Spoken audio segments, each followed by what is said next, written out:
r/nosleep. Hosted by you/DrunkenSwordsman. There's a war raging under the earth. Humanity is losing. Part 1. I'll keep the introductions short. My name is Matt, and I was, an avid fan of urban exploration. If you've never heard of it, the short explanation is this: in any city or town, there are multitudes of abandoned, hidden places that most people don't even know exist. Old, unused railway stations. Miles and miles of tunnels. Hell, even whole reservoirs of water. Urban exploration is the practice of finding and exploring such places. I got into it when I was 17, and ever since then, I've been hooked. Good thing too, seeing as I'll be spending my entire life in the underbelly of this city, hunted by an uncaring government that probably wants me dead to ensure my silence. The man who went through this horror with me, who I know only as Rodriguez, sits next to me. He too will spend the rest of his life hidden away, a mute observer and confidant as I write these words. I don't hope to forget what I've seen. That will never happen.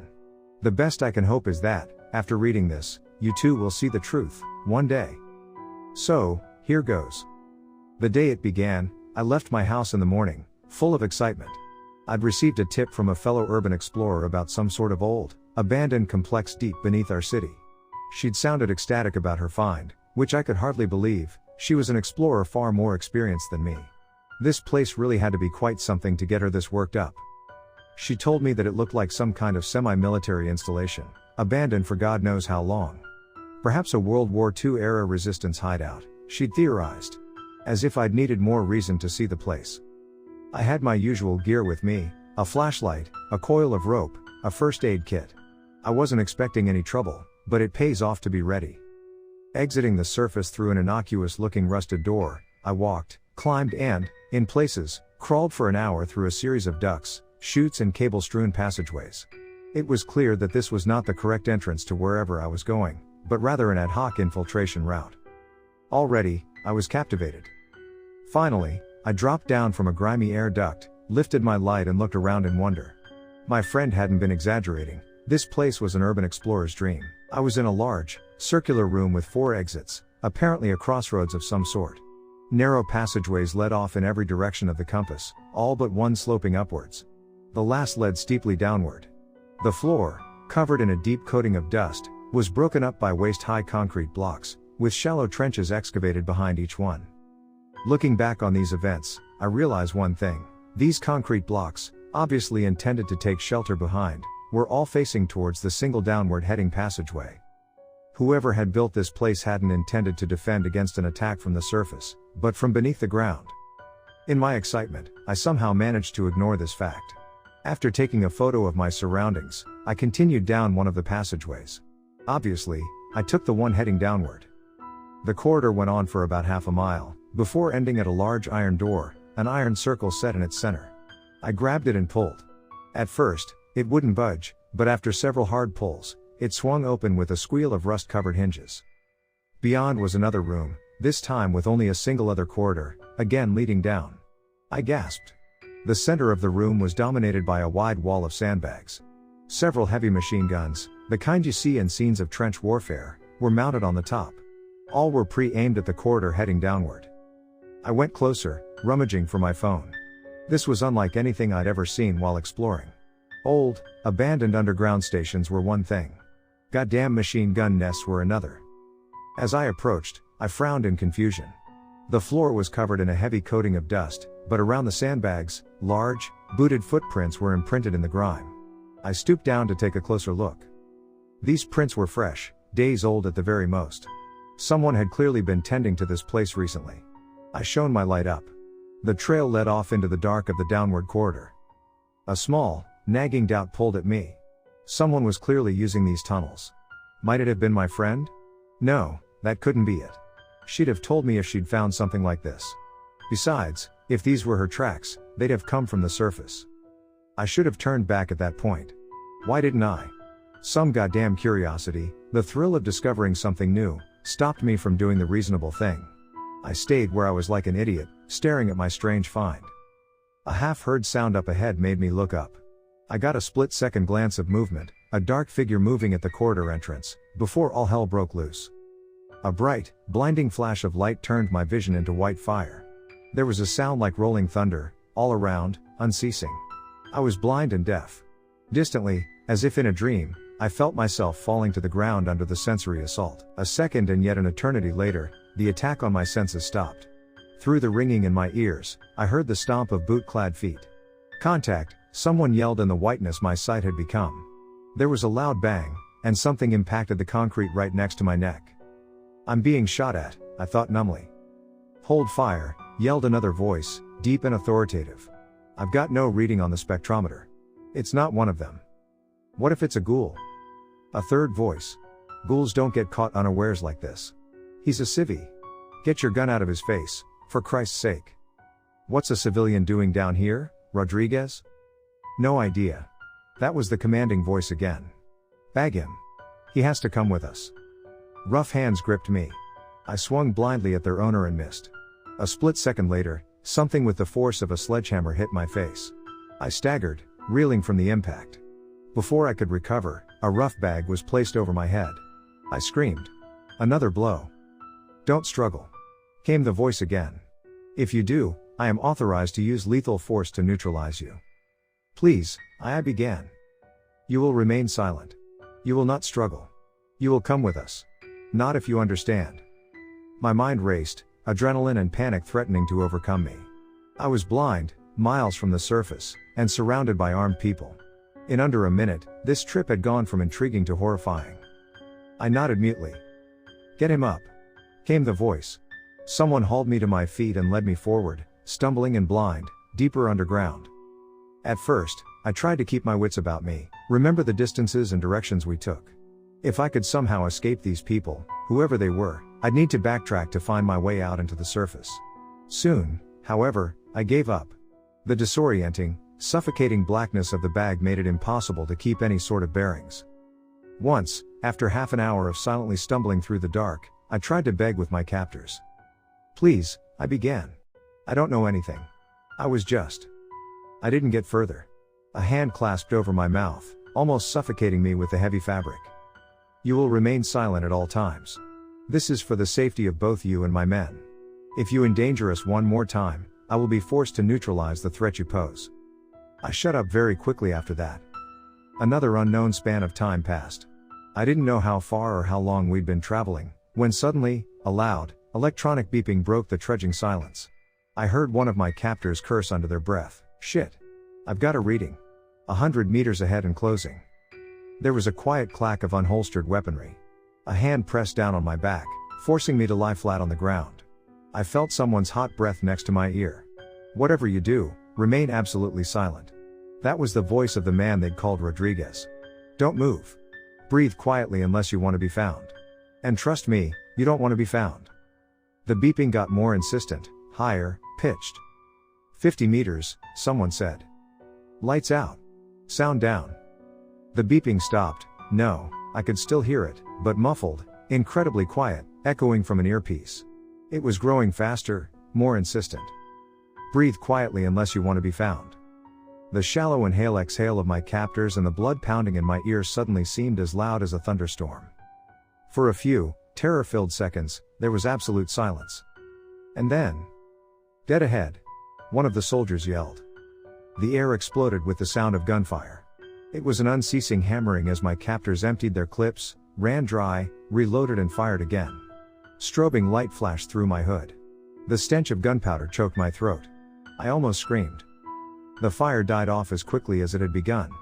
There was a click as someone slotted a new magazine into their rifle. Movement? Negative. Spectrometer? No readings. It's either dead or escaped. Get the civvy up. We need to move, before more of them arrive. I was hauled to my feet. This time, we didn't walk down the corridor, but went at a brisk jog, strong arms holding me up whenever I stumbled. Finally, just when I thought I couldn't take any more, we stopped. There was a grinding of iron hinges. Through the black bag over my head, I could hear voices, the hum of machinery, the bustle of activity. The air changed, becoming warmer, more packed. Somehow, I knew I was in a massive room, or maybe a cave. There were unseen people all around me. I was led forward again, up a steep flight of stairs and along some sort of gangway. A door squealed open, then shut behind me. Without warning, the bag came off my head, and I squinted at the sudden light. I looked around, amazed, afraid and confused in equal measure. I was standing in some sort of large office. Maps and reports papered the gray concrete walls. A heavy steel table dominated the center of the room. Behind it, mounted on the wall, was a massive electronic display, showing an intricate map of interweaving corridors, rooms and caverns. Various points on the map glowed green, while several blinked a threatening red. A man stood behind the desk. He was tall and muscular, with salt and pepper hair, dressed in combat fatigues and a plain black shirt. A gun was holstered at his waist. Before I could say anything, he held out his hand to me. "My name is Major Rogers. I'm sorry for the rough treatment you've had, but it was, unfortunately, quite necessary." Utterly confused, I took the offered hand and shook it limply. "I'm Matthew Daniels." Rogers smiled at me, though it was a forced expression. "I'm sure you have many questions, but I'm afraid I can't answer any of them. In fact, you'd do best to forget everything you've seen and heard here." I began. "Please, take some time to collect your thoughts," Rogers said. "There are certain matters we must discuss, and it's best if you have your wits about you before we begin." I swallowed the 1,000 questions I was thinking of, forcing my racing mind to stop and assess. "What is this place?" I asked finally. "That's classified," Rogers answered. "What the hell is going on?" I said, forcing an edge of anger into my voice. "That's also classified. Like I said, I can't tell you anything." "Then, what's going to happen to me?" Rogers sighed. "I'm afraid you're going to have to stay here for a while, possibly even a few days. I don't have the authority to make the call of what to do about you. We've notified command of your presence, and someone with higher clearance will be on their way shortly. My guess? You'll sign enough NDAs to bury yourself under, then you'll be given a new identity and relocated to somewhere where no one knows who you are." My head swam. This was insane. This couldn't be real. This was. You can't do this," I whispered incredulously. "I have rights. There's no way." "I'm afraid none of that matters down here. Not in this war." I leapt to my feet, the chair crashing down behind me. "You son of a bitch, you let me go right in." The door opened behind us. A grim-faced woman, a pistol gripped in her hand, peered inside. My heart sank. "Everything all right, sir?" "Yes, Corporal," Rogers said calmly. "Leave us, please." The woman glanced at me, then shrugged and closed the door again. I collapsed in my chair, defeated. "I understand this is hard to come to terms with. I will have my soldiers escort you to your temporary quarters, where you can gather your thoughts. Then, we..." Without warning, a wailing siren drowned out the Major's words. He wheeled around. On the screen behind him, green lights were rapidly turning red, all over the map, all converging on one place. From outside the office, I heard frantic activity, snatches of desperate reports and orders. Spectrometers 12 through 47 triggered. "I've got movement in all the western tunnels. This is Delta Camp, requesting immediate." Rogers grabbed a microphone from his desk, keyed it on, and brought it to his lips. "Code Black, I repeat, Code Black," he said, his voice tense. "The perimeter is breached. They're coming." Posted by /DrunkenSwordsman. There's a war raging under the earth. Humanity is losing. Part 2. When I try to remember the fall of Delta Camp, there are two things that stand out in my memory. Only the knowledge of the truth, and Rodriguez's mute urging, keeps me writing. The first thing that stands out is how fast the defenses were overrun. The other is the first time I saw one of the things from below. Major Rogers leapt past me, gun in hand. He slammed open the door of his office and ran outside, bellowing commands. After a second's hesitation, I followed. I didn't know what was happening, but somehow, I knew that to stay in place was to die. Running out of the door, I got my first glimpse of Delta Camp. I was in a large cavern, 100 meters or more wide, lit by industrial lamps hammered into the high stone ceiling. Capillary tunnels and passageways led off in every direction. Each was surrounded by a mass of defensive positions, redoubts, trenches, machine gun nests, bunkers. Dark-clad soldiers ran about in chaos, trying to reach their positions in time. A siren was wailing incessantly, uselessly. The gunfire began without warning. Within a single second, hundreds of weapons opened up. Tracer rounds seared into the darkness of the capillary tunnels. The muzzle flashes were an insane light show, casting deranged, jagged shadows onto the walls. I couldn't see what they were firing at. And then I could. That is, strictly speaking, a lie. I never saw the things that came from the tunnels and tore Delta Camp to pieces. They moved too fast, or maybe they weren't even really visible, or maybe I never saw them. Only shapes in the corner of my eye, only peripheral glances and suggestions. A shadow darted out of one of the tunnels. No, not a shadow, just the memory of a shadow, the ragged shape of a crow's wing. A soldier came apart, blood spraying out of a dozen wounds, and the thing was already gone, leaving corpses in its wake. It wasn't alone. They were not there, and yet they were everywhere. Flitting out of shadows and strobing gunfire. As intangible as smoke. As murderous as knife blades. I stood in the center of this chaos, dumbfounded, unable to move. It was as if my mind was frozen solid, incapable of even the slightest action to preserve itself. A soldier ran past me, stopped, turned back. An explosion blossomed behind her, casting her as a black outline against a field of red. "Hide, damn you," she yelled at me, bringing her face right up to mine and screaming over the deafening gunfire. "Hide, if you want to live." She motioned to the side, at a wide rectangular waste container standing half full, propped against a bunker wall. I stared at her, mouth half open, not even processing her words. She hit me in the face, and that did it. Snapping out of my trance, I ran to the container and lifted its hinged lid. Something red and spurting blood fell against me. I pushed it away, leapt into the container, and slammed the cover shut. And then there is no memory at all. I don't know how long I crouched in that filthy hiding place. It may have been minutes, and it may have been hours. The sounds of gunfire outside weakened, grew quieter, then went silent completely. Then there was only desperate screaming. And then there was nothing, only darkness and terror. Slowly, my mind returned to me. I shivered in my hiding place, both in fear and cold. The temperature was dropping by the minute. I couldn't hear anything from outside. Could I move? Could I take that risk?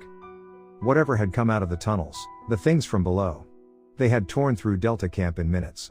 If even a single one of them was still out there, I'd be as good as dead the second I left my hiding spot. But what if they could hear me, or smell me, crouching in the filth? I had no idea what they were capable of or what senses they could call on. Suddenly, the container seemed not a safe refuge, but a death trap.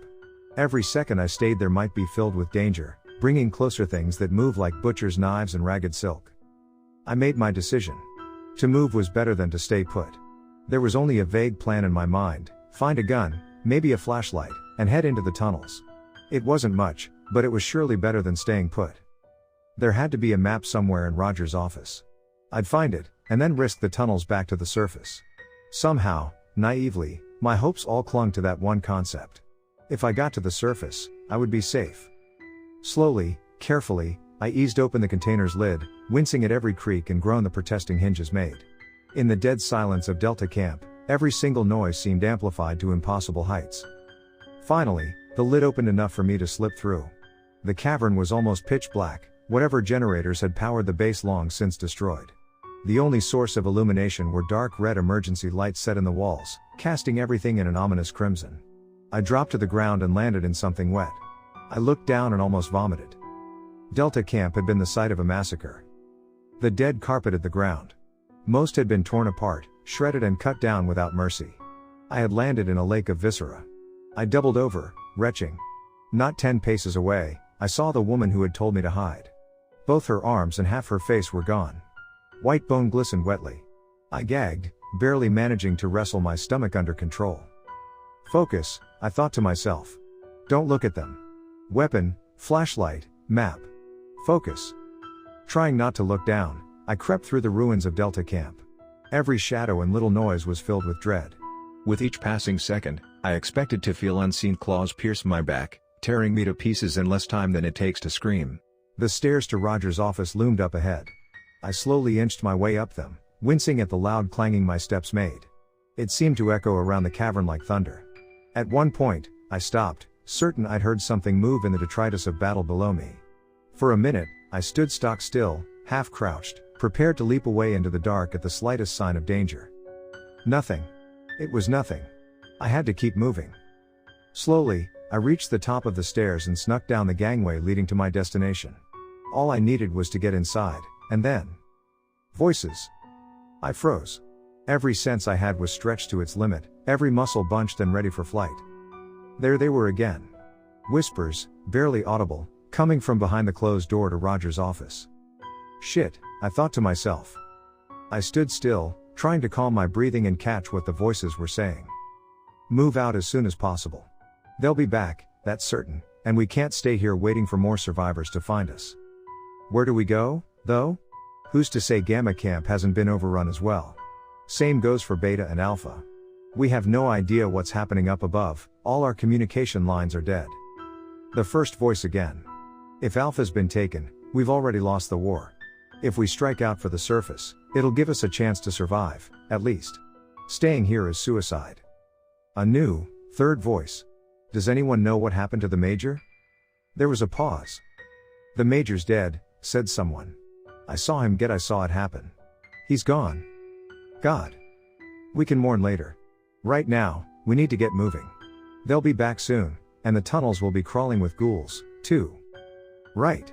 You're right. Time to move out. Through the door, I heard footsteps. Shit, I thought to myself, panic rising up to smother me. I scrambled backwards, desperate to get away from the door and hide. In my haste, I forgot to move silently. My foot clanged loudly on the metal stairs. I froze. The sounds from within had stopped. The door swung open and dark shapes moved within, bristling with weapons. A flashlight stabbed at me, blindingly white. Don't fucking move, someone hissed. Hands above your head. Do it now. I did as I was told. The dark shapes moved forward, resolving into a squad of 7 soldiers dressed in dark combat uniforms. All were armed to the teeth. They trained their guns on me, edging closer. Who the hell are you? Said one of them, a dark-haired man with a goatee and angry eyes. He stepped closer, bringing the muzzle of his rifle up to my face. I'm Matthew Daniels, I stammered out. I'm not one of you, I'm a civilian. Please, I'm just. Ain't no fucking civvies in Delta Camp, the soldier interrupted me. He half turned his head to his comrades. He's a ghoul, damn it. We should just shoot him and be done with it. He's telling the truth, Anderson, said a familiar voice. Rodriguez, I realized. One of the men who'd captured me. I was there when we found him. Somehow, he found his way into one of the fallback tunnels. Anderson glared at me, clearly distrustful. Put your guns down. He's not a threat, Rodriguez repeated. Slowly, grudgingly, the soldiers complied. What do we do with him? Someone asked. I began. Leave him, growled Anderson, cutting me off. He's just dead weight. A civilian won't make it 5 minutes down here. We can't just leave him down here, someone said. You're right, he won't last 5 minutes without us. It's just as much a death sentence as if we shot him right here and now. And we're not shooting him, Anderson. I started again, only for another soldier to interrupt me again. Gamma Camp is half a day's journey away. He can keep up that long. We'll see about that. Anderson muttered, half to himself. So, it's decided, said Rodriguez. The civvy comes with us. The entire squad looked over at me expectingly. I nodded weakly, head spinning. All right. Time to move out, Rodriguez said. The group filed past me, weapons half raised. For a second, I stood, dumbfounded. Things were moving too fast for me to follow. Rodriguez turned around and raised an eyebrow. You coming? Finally, I nodded and fell in behind him. Our group crept through the ruins of Delta Camp and entered a passageway sloping upward. We were a bobbing line of flashlights, illuminating the darkness with cones of luminescence. Every now and then, we'd reach a crossroads. At those times, the soldier in front would consult her map, exchange a few quiet words with 1 or 2 comrades, then set out down one of the corridors silently. I imagine you have a lot of questions, Rodriguez whispered to me as we stalked through the dark. That's an understatement, I muttered. Major Rogers said that he couldn't tell me anything at all. Well, the situation has changed a bit, wouldn't you say? Rodriguez answered. If we're going to get out of here alive, we'll need all the help we can get. I'm sure the higher-ups won't be happy about it, but considering the clusterfuck this whole operation has become, I'm pretty damn sure I can afford to let you in on a few secrets. I stayed silent. Rodriguez continued. There's a massive network of tunnels beneath this entire area. It stretches out for miles, and it goes way, way down. There's things living in these tunnels. The official name is USL, uncategorized subterranean life form, but we mostly call them the things from below. We don't know what they are, or where they come from, all we know is, they want to get out, and we can't allow that. I think I saw one of them, when Delta Camp fell, I said. Well, I didn't see it, exactly. Just movement. No one's ever seen one, Rodriguez replied. There's never been a confirmed visual. We've never found a body or caught them on video. You can barely catch them, just glimpses in the corner of your eye, or a blur of movement before they strike. It's like your gaze skims to the side every time you try to get a proper look. How do you fight them, then? Rodriguez rummaged around in his tactical vest and pulled out a palm-sized black box. Several wires led off from it, one leading to the earpiece he was wearing. We use these babies, we call them spectrometers, although I have no clue what kind of wavelength or radiation they actually pick up. They can detect the things from below, tell you their rough direction and distance. In the tunnels, that's enough. You pre-sight your gun down where they should be, and you pray to God they don't get close enough for you to get a glimpse. And if they do? You open up and hope you hit them. Quantity of firepower is just as important as quality. For each one of these things, every person in a squad will fire a full clip on full auto. Sometimes two, just to be certain. We don't know if the bullets actually hurt them, but if you're lucky, they'll disappear or retreat or die or whatever the fuck it is they do when they get hit by our firepower. That's why we need to keep this contained, keep it in the tunnels. If they ever get to the surface, it's over. In the open, you just can't fight them. So, you don't know where they are, where they come from, or if you can really even kill them, I said, head spinning. How long has this been going on? Rodriguez smiled grimly. Whole generations. We don't know how many, but rumor is, Anderson's granddad was stationed here. His dad, too. Might explain why he's so damn grim. This is the first time I know of that the things launched an attack like this, though. It's always been ambushes in the tunnels, preying on our patrols and stragglers.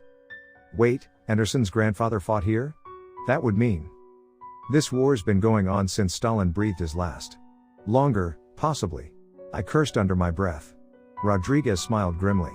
Until now, the war was a stalemate, they couldn't get out, but we couldn't move advance an inch. Once, a scouting patrol managed to get real deep into the tunnels, miles down, into an area we call the pit. The single radio report we ever got back from them spoke of some sort of structures down there, a temple. We've never been able to confirm that, though. I trudged on in silence for a while, letting all this sink in. When you captured me, someone mentioned ghouls, I said finally. They thought I was one. Oh, right, Rodriguez answered. I forgot about those. He sighed deeply. Every now and then, a patrol or a small camp will go missing. Sometimes, those men are found dead. Sometimes, they come back, but changed. They worship the things from below, I think. The tunnels are full of them. They're fast, they're strong, and they can hide pretty much anywhere. The spectrometers don't pick them up, either, so you need to stay on your guard. Looking up, I saw our group had stopped at a crossroads, the lead soldier once again checking her map. Left to think about Rodriguez's words, I felt a wave of terror mounting inside me. It was as if I was suffocating, drowning in my own fear. What should I do? I asked him, the words a choking whisper. Everything's happening so quickly. Can we even hope to live through this? Rodriguez put a reassuring hand on my shoulder. Keep your wits about you and stay as quiet as possible. We'll see you through the rest. I raised my head to thank him. The shadow standing quietly behind Rodriguez opened its eyes and smiled. Hosted by you/DrunkenSwordsman. There's a war raging under the earth. Humanity is losing. Part 3. Guns came up, lightning-quick reflexes taking over among our group. These men and women were bred for this war, trained for it their whole life. Still, the ghoul was faster. It leapt forward, slamming into Rodriguez and knocking him to the ground. The first shots fired went wide, crisscrossing the air above the pair of writhing shapes. Rodriguez kicked out, catching it in the midriff. The ghoul rolled over backwards, folded itself into a piece of shadow, and was suddenly gone. Lights, roared Anderson. Back to back. Lights on. The group leapt into formation. I squeezed in next to Rodriguez. He was breathing heavily, great gasps of air shaking his body. Are you all right?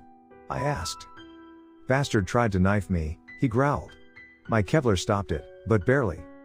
We were back to back, guns pointing outward, stabbing at the shadows with our flashlights. A voice came from the dark, seeming to come from several sides at once. A chill ran down my back.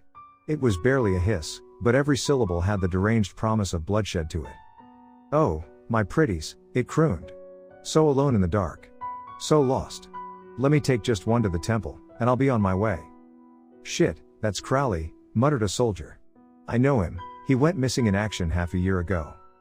Fuck, muttered Anderson. Then, louder, addressing the shadows around us, Crowley, I don't want to kill you. If there's anything left in there of the soldier I knew, come out, or leave us be. Don't make us hurt you. Instead of an answer, a patch of darkness above our heads suddenly dropped downward. A blade glinted in the half-light, and a soldier fell to the ground, gurgling blood from a slashed throat. The group opened fire. Flash of light. Crowley was there, a gaunt skeleton of a man dressed in rags. Flash of light. He was gone. The circle reformed, the wheezing, choking soldier pulled into our center. The temple gates are wide open, Crowley crooned from somewhere in the shadows. It can't be undone. Everyone will see the truth, soon enough. And one of you, one lucky person, will get to see it ahead of schedule. Do I have any volunteers? What truth are you talking about? I asked, unsure where the courage to address this monster even came from. The old truth. The first truth. Older than man. Older than time. Older than light. One of the soldiers fired into the dark, nerves tightening his trigger finger. In the flash of light, we saw Crowley standing on the opposite side of the circle, just for a split second. Light swiveled to point at him but caught only the edge of a ragged cloak before he was gone again. Enough of the cryptic bullshit, Crowley, Anderson growled. Either fight or go to hell. Haven't you noticed, Anderson? That's where you came from. Welcome to the real world. Crowley materialized out of the dark, knife raised, mouth open in a leering, skull head grin. He smashed into a soldier, ramming the blade up to the hilt into her shoulder. Her scream of pain and his deranged laughter melded into a single tortured sound. He was too fast. We couldn't get a beat on him long enough to risk a shot. Rodriguez leapt at the blurred shape, dropping his rifle and grabbing Crowley in a bear hug, hoping to immobilize him. The insane soldier slipped free, slippery as an eel. With one hand, impossibly strong, he grabbed the neck of the woman he'd wounded, then took off down the tunnel, laughing maniacally as he ran. You'll grow old down there with us, oh so old. Older than light, older than light, older the... A shot rang out.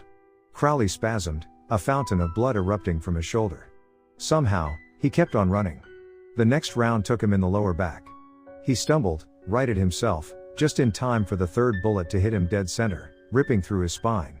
He dropped, suddenly a boneless sack of meat. We sprinted after his prone form. The woman he'd grabbed scrambled backward, desperate to get away from the madman.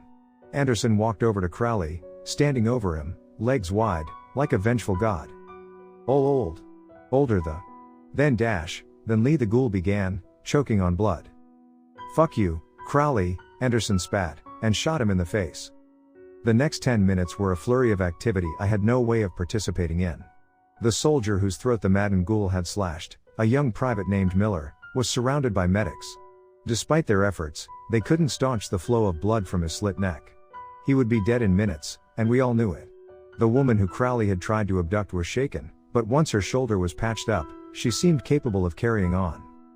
I walked over to Rodriguez. Are all the ghouls this bad? I asked under my breath. No, he answered. They're always dangerous, but this is like nothing I've ever seen. He was just playing with us. If he hadn't gotten greedy and tried to take Ross, we might all be dead. If all the ghouls are like this now. He trailed off. A shiver ran down my spine. Gamma camp is still a long way off, he continued after a moment. With luck, we... A loud, insistent beeping cut him off. Even in the half-light of our flashlights, I saw Rodriguez go pale. Shit. Oh, shit. I recognized that sound from the time of my abduction.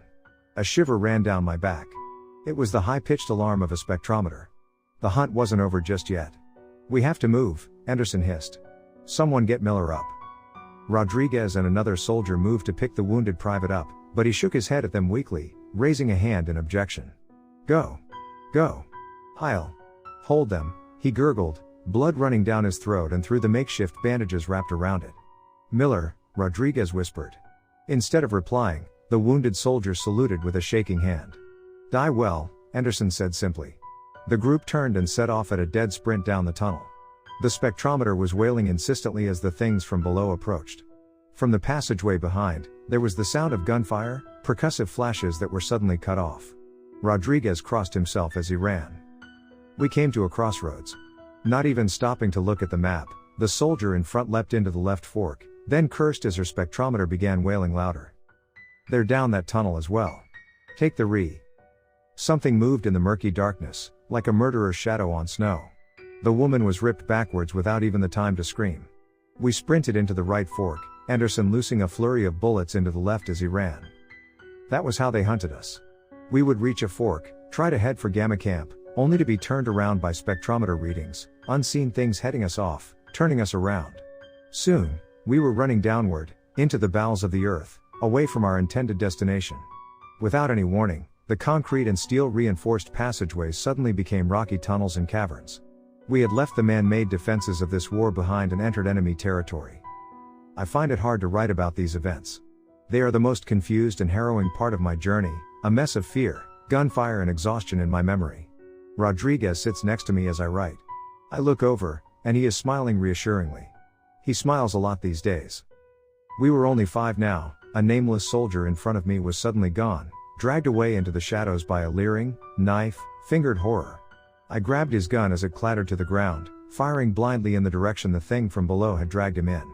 I don't know if I even hit anything. Finally, after what seemed like hours of burning lungs and cramping muscles, the spectrometer quieted down. For reasons we couldn't possibly guess at, the pursuit had ended, or at least eased off. We stopped, gasping for air, doubled over. We have to make a stand. Anderson wheezed. They're driving us to the pit. We have to break out, or we're as good as dead. Why the hell do they want us down there?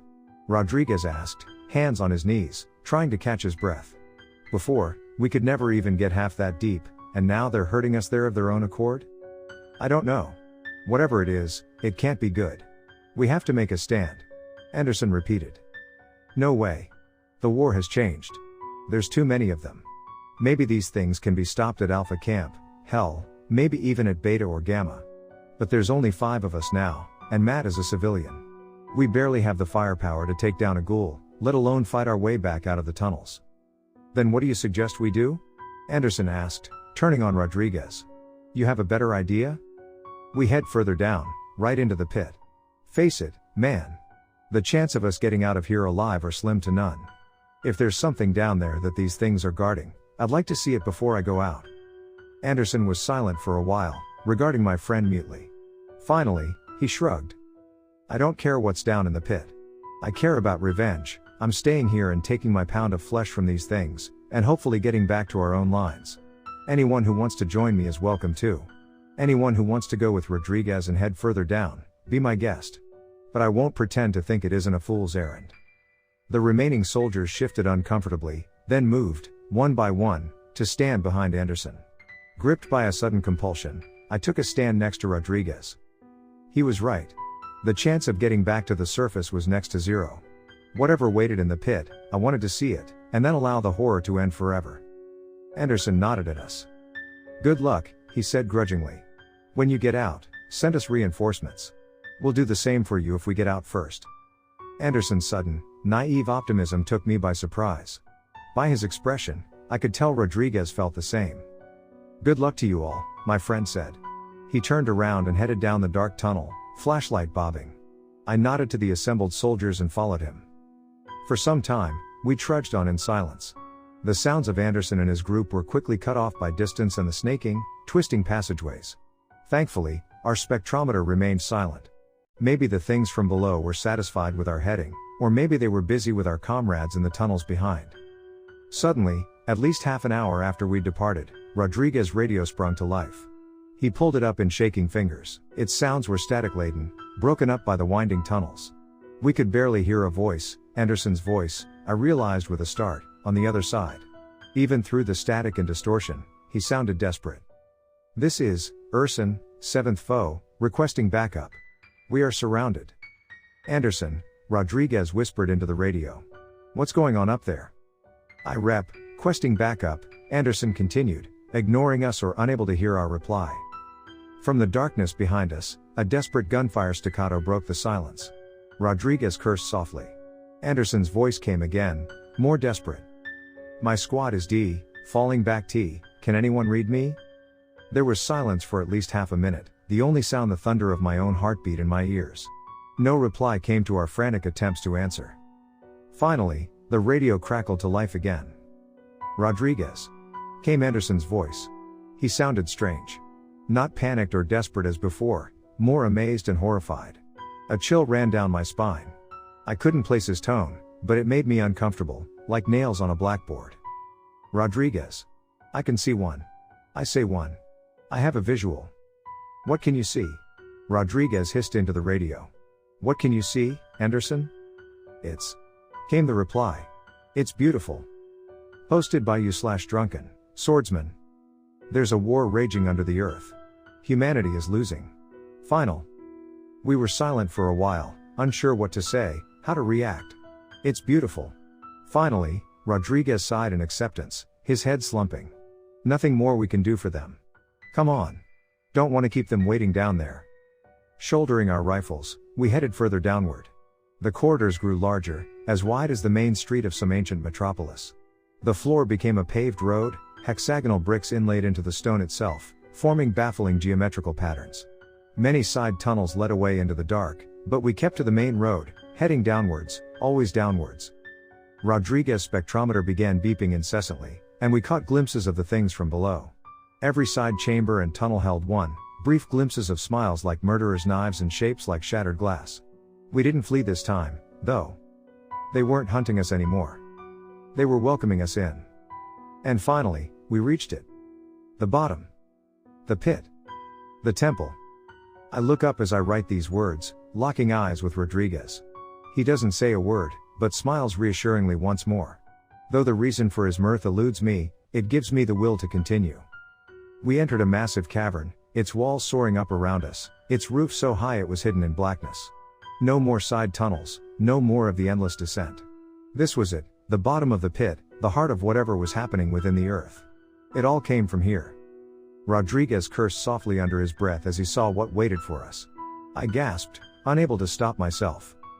The cavern was dominated by a gigantic temple, carved from the cold rock itself. Soaring minarets, half seen in the dim torchlight, towered above us. Shadowed windows loomed, hungry and ominous. Archways and vaulted roofs spanned the blackness. It wasn't the scale of the temple that gave us pause, though, nor the half-seen multitudes of things from below, pale shadows promising murder, held back by some unknowable command. It was how unmistakably inhuman the temple was. Every stone was without blemish, every archway and vaulted ceiling flawless, and yet, it was hideous. It was too perfect. It was built in no style that a human mind could have ever envisioned, and that terrified us. Every piece of stone within its ancient bulk was cut with geometric precision that should have been unachievable, as if the very stones were laughing at the laws of nature. It had beauty, but only so that it could torture it and bend it into shapes it should have never taken. "This place is old," whispered Rodriguez. "Way too old." "Older than light," I answered, unsure where the words came from. My friend gave me a sidelong glance and swallowed loudly, then continued, his words coming out in a breathless whisper. Let's keep moving. They're watching us." Looking down, I saw that the front of the temple was taken up by a massive gateway, the arch covered in symbols and reliefs I shudder to remember. The gate. It was wide open. I couldn't see what waited within. The darkness was too deep, too absolute, but there was something just behind it. A suggestion of movement, a hint of some great, shadowed form. That was all we saw. Something was waiting for us, had been waiting since the beginning of mankind, or the earth, or maybe the beginning of time itself. Older than light. All around us, the things from below bowed. Murder made subservient. Darkness kneeling before an older darkness. Violence and shadow and fear, bowing to something even more ancient, more profound, than those very concepts.